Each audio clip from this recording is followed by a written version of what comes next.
ধর্মের শিক্ষাদান, প্রতিদিন প্রার্থনা ও পবিত্র লেখনী পাঠ, বাহাই অর্থভাণ্ডারে দান করা এবং উপবাসের সময় 19 দিন উপবাস থাকা বাহাই বিশ্বাসীদের বাধ্যতামূলক কর্তব্য। বাধ্যতামূলক কর্তব্য ছাড়াও বাহাই প্রতিষ্ঠানের নির্বাচনে অংশগ্রহণ করে ভোট প্রদান করা অন্যতম গুরুত্বপূর্ণ কর্তব্য। কেননা আপনার ভোট দানের মাধ্যমেই একটি সুন্দর ও কার্যকর বাহাই পরিষদ গঠন হবে। বাহাই ধর্মের দেখাশোনা ও পরিচালনার জন্য যেহেতু কোনো পুরোহিত, মোল্লা, ঠাকুর বা যাজক নেই, সেহেতু বাহাই পরিষদ গঠন অতীব জরুরি। বাহাই নির্বাচনের কোনো প্রার্থী থাকে না এবং কারো পক্ষে বা বিপক্ষে প্রচার নিষিদ্ধ।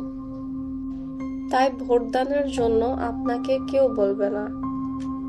স্বতঃস্ফূর্তভাবে আপনি নিজে প্রার্থনাপূর্ণ পবিত্র হৃদয় নিয়ে নির্ধারিত দিন ও সময়ে যথাস্থানে উপস্থিত থাকবেন এবং আপনার পছন্দ মতো যোগ্যতম ব্যক্তিকে ভোট দিবেন। যোগ্যতম ব্যক্তি বলতে বাহাই ধর্মের অভিভাবক শৌগি এফেন্দি বলেছেন, বাহাউল্লাহর প্রতি দ্বিধাহীন বিশ্বাস, নিঃস্বার্থ সেবা, সুসংগঠিত মন, স্বীকৃত দক্ষতা ও পরিপক্ক অভিজ্ঞতাকে বোঝায়। কারা ভোট দিবে? যেসব বাহাই বিশ্বাসীর বয়স 18 বছর হয়েছে এবং 18 বছরের ঊর্ধ্বে, তারাই বাহাই নির্বাচনে ভোটদানের জন্য উপযুক্ত। 21 বছরের ঊর্ধ্বে নারী পুরুষ নির্বিশেষে যে কোনো বাহাইকে পরিষদের সদস্য হিসেবে ভোট প্রদান করা যাবে।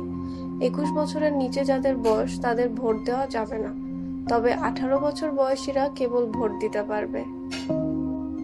একজন বাহাই বিশ্বাসী হিসেবে আপনার আধ্যাত্মিক দায়িত্বটি পালন করে সমাজ গঠনে অংশগ্রহণ করুন। বাহাই নির্বাচন পবিত্র ও আধ্যাত্মিক মর্যাদা সম্পন্ন। কারো পক্ষে বা বিপক্ষে সরাসরি বা পরোক্ষভাবে আকার বা ইঙ্গিতে প্রচার করা বড় ধরনের অপরাধ হিসেবে বিবেচ্য। তাই আমরা সবাই বাহাই নির্বাচনের পবিত্রতা রক্ষা করতে সচেতন থাকব।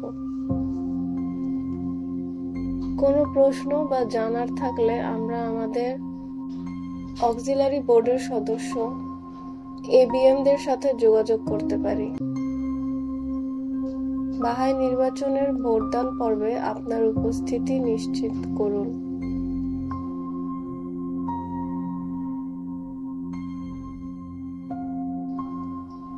Thank you.